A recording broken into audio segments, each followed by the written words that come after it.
What's up, everybody? It's JT Sports, and I'm back with you guys with another 7th-round NFL mock draft.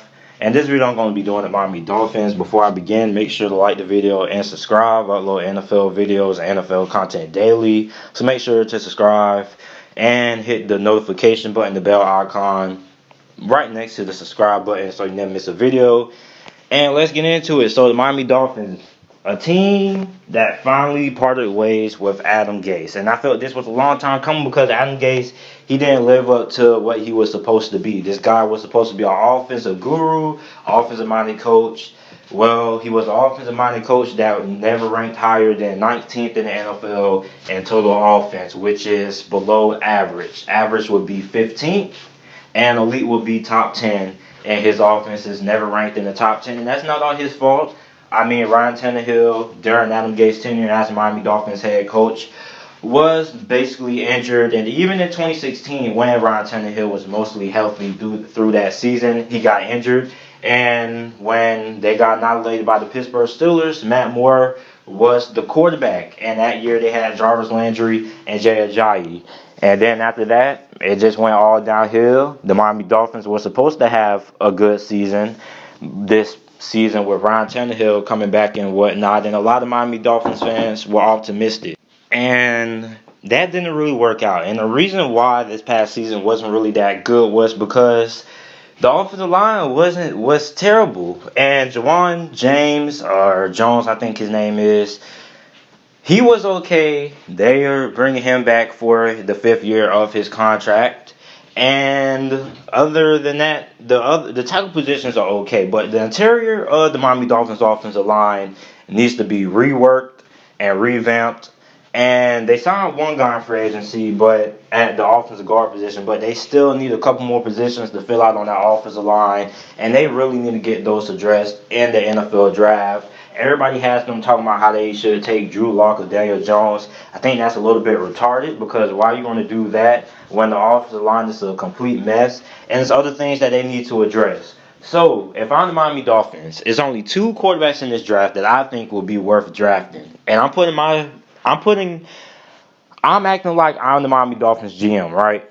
So, Kyler Murray and Dwayne Haskins are the 2 best quarterbacks in this draft.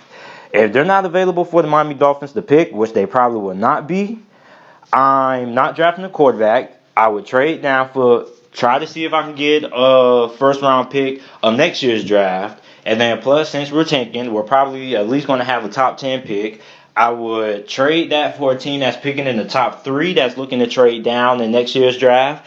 I will offer them the pick that I got for whichever team I traded down with in this year's draft. And plus, the draft pick that I got for tanking, trade that up, get in the top 3, and select Tua Tagovailoa, which has been the quarterback that the Miami Dolphins are reportedly supposed to be tanking for. So they do that, and that's the rebuild. But before we get to them trying to tank for a quarterback period of next year's NFL draft class, they need to address the offensive line. Now, they brought in Brian Flores. He's a disciplinarian. He's not a Sean McVay. And I think he knows what has to be done, and what has to be done is addressing that interior at our offensive line. And that's why with the first pick for the Miami Dolphins in this year in the NFL draft, 13th overall, I have them selecting an offensive guard out of Boston College, Chris LINDSTROM from Boston College. Now, the Dolphins need to shore that interior offensive line. Like I said before, Chris LINDSTROM is a no-brainer pick. No matter if the Miami Dolphins stay at 13th or if they decide to trade down, he should be available. I think he will be available no later than 25, I believe. So the Miami Dolphins are in that range. I think they should go ahead and draft him. Now, Cody Ford is already going to be off the board. I have him going to the Cincinnati Bengals at 11th. LINDSTROM has had a great offseason. He had a solid combine, solid Senior Bowl. He's solid in every area, every aspect of his game. He's a great run blocker with the ability to maul guys to the ground, and he's good in pass protection. So you can start shoring up that offensive line by getting Chris LINDSTROM, putting him at offensive guard or center, but I like him better at offensive guard. He's probably going to play offensive guard at the NFL, and that's one spot of the offensive line that's taken care of. I believe he's going to be a Pro Bowl caliber player for the next 5 years. Now, in the second round, 48th overall, I had the Miami Dolphins Going interior lineman again, I have him going center Elgton Jenkins out of Mississippi State. Now, he's another solid interior lineman. The Miami Dolphins center position has been a weak link, probably the weakest part of that offensive line since Marquise Pouncey left to dip for the LA Chargers. Now, it's time that they find a valuable replacement, a solid replacement for him. Jenkins has held his own against SEC competition for the last 2 seasons. He's been at Mississippi State. This guy's best tape, in my opinion, came against LSU and Alabama. 2017, he was pretty solid against Alabama, and this year, he was pretty solid against LSU. Now, this guy, in my opinion, is the second best center in this draft behind Garrett Bradbury, who plays for NC State. He's most likely not going to be available at this point in the draft, so to go ahead and select the second best center in Elgton Jenkins. He has a very quick snap to reaction is what they call it. So as soon as he snaps the ball, he's already getting ready to block a guy, already in blocking mode. And also, he's very strong and has good body control. But the only downside with him is that he's not a very good athlete. He's similar to the offensive lineman from Oklahoma last year that currently plays for the Baltimore Ravens right now. It's Orlando something, and he got exposed for the combine for running a very slow 40 time, and he wasn't really that athletic, and he reminds me a lot of him just at the center position. So when it comes to pulling and doing pull-in blocks and stuff like that, I think he's going to struggle in that department. But everything else, he should be a plug-and-play guy for the Miami Dolphins, and there you go. The Miami Dolphins offensive line position is at least respectable going into this NFL season, and nobody should be running through them like how they were running through them last season. Now in round 3, 79th overall, we go on the defensive side of the ball. Defensive lineman, defensive tackle, GERALD WILLIS, the third out of the University of Miami. The Dolphins were terrible at stopping the run last year, and that's a big reason for that was because they never really found a quality replacement after letting Ndamukong Suh leave and join the LA Rams. Now, GERALD WILLIS is great in run defense. He had 18 tackles for loss, which accounted for nearly almost 40% of Miami Hurricanes' total tackles for loss as a team at the end of last season. He also has elite explosion off the line. As soon as the ball is snapped, he's off and he's there. Now, this guy, he blows people up. He's either going to blow you up or he's going to get held back because he has low pad level. Now, according to NFL.com, when they interviewed a scout, it was from an AFC team. The scout said he's going to have to get that pad level adjusted at the next level, or he's going to have a hard time standing on the field. He's either going to be in the backfield or he's going to be getting knocked around. There's no in between with him. And I agree with that as a Miami fan. He got manhandled a few times. It's either if he gets a good explosion, a good snap count, times up that snap count rightly, he's going to be back there making plays. But when he doesn't get it right, he's normally out of the play. And a lot of better offensive linemen knock him out the play. Like Chris Lindstrom, for example, had a very, very effective game against him. He really struggled against Chris Lindstrom. And when he wasn't on Chris Lindstrom, he made a couple of plays. But I agree, pad level is the biggest flaw when it comes to him. But that should be able to be corrected with the more practice that he gets in, the more reps. And if he has even that average positional coach should be able to correct that and get that right. Now, round 4, 117th overall, we're going skill position on the defense side of the ball. I had the Miami Dolphins taking cornerback David Long out of Michigan. Now, Xavier Howard is on his way to elite cornerback status, playing very well. As the Miami Dolphins' number 1 corner, Minka Fitzpatrick was very good as the slot or nickel corner for the Miami Dolphins. Now they need to find another corner to put on the opposite side of Xavier Howard.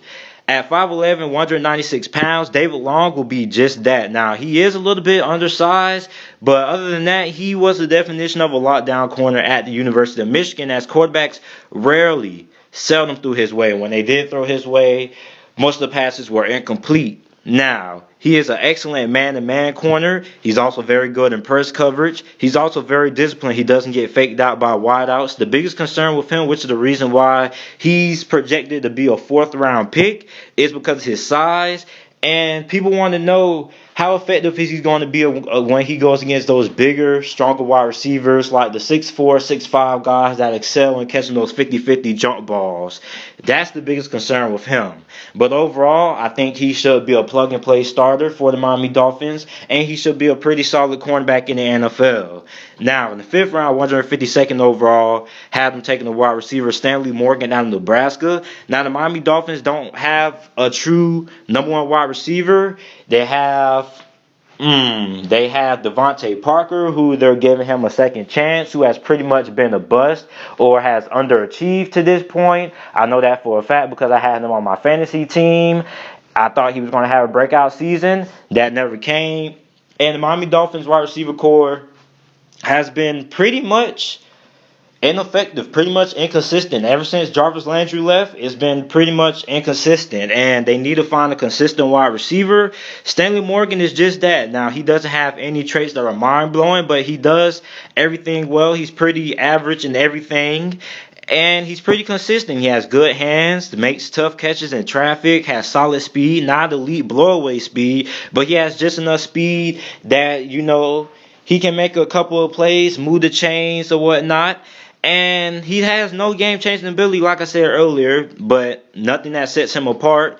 But he is consistent, and that's what the Miami Dolphins need at that wideout position. They need a consistent wide receiver. Devontae Parker was far from that, and all the other guys they had were far from that. And that's what Stanley Morgan from the University of Nebraska brings to the Miami Dolphins receiving corps, consistency. And that was a big part of why the Miami Dolphins were not that good last year.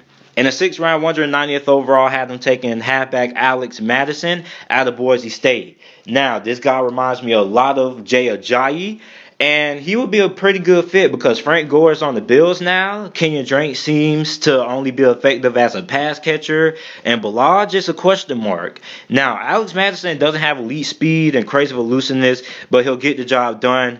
Boise State has produced some solid running backs over the last couple of years in Doug Martin and Jay Ajayi. And according to one NFL scout by NFL.com, the scout says, I think his best comparison is Alex Collins when he was coming out of the University of Arkansas. He wasn't explosive, but he just got it done.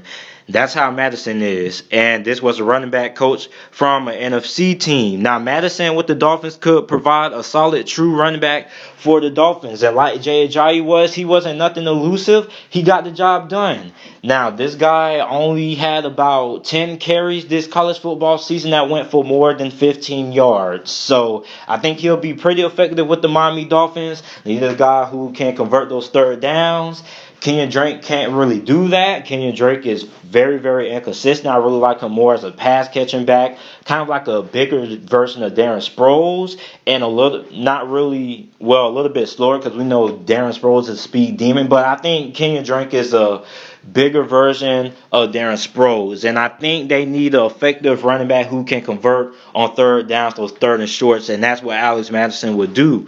Now we get into the first of 2 7th-round picks. 235th overall, have them taking the person who is the cover of this thumbnail, quarterback Gardner Minshew out of Washington State. Now, the Miami Dolphins, I don't believe they will leave this draft without drafting a quarterback somewhere in this year's NFL draft. Minshew is a guy who can battle for a roster spot and then go for there. If he makes the roster, nobody knows. It's only up to him to decide what will happen, because I do believe that Ryan Fitzpatrick might look to, bench Ryan Fitzpatrick somewhere like week 17 and start one of these guys and see what happens from there. Now, I was high on Gardner Minshew during the college football season. I felt he could be a 2nd or 3rd round pick, even though he came from the inflated Mike Leach air raid offense, which inflates all of the quarterback's numbers. Then he stunk it up in the East-West Shrine game, and he stunk it up in the Senior Bowl, and he struggled going through progressions. Now, if he makes the Miami Dolphins roster, which I believe he can, then he should be able to be groomed into a solid backup. Now, with their last pick of this year's NFL draft, 236 overall, I had them selecting linebacker Cole Holcomb from North Carolina. Now, Kiko Alonso is a great linebacker, but he blows coverages constantly. So it's time to draft some depth guys who can actually cover. And I think that's what HOLCOMB will be. He is a personnel guy. He's not a starter. He's just a personnel guy to help out with Kiko Alonso in the cover situation, because Kiko Alonso blew a lot of coverages last year, and HOLCOMB can do just that. Now, that's it for my 7th-round mock draft for the Miami Dolphins. Let me know what you guys think about it down in the comment section down below. Make sure to like the video and subscribe. Thanks for watching.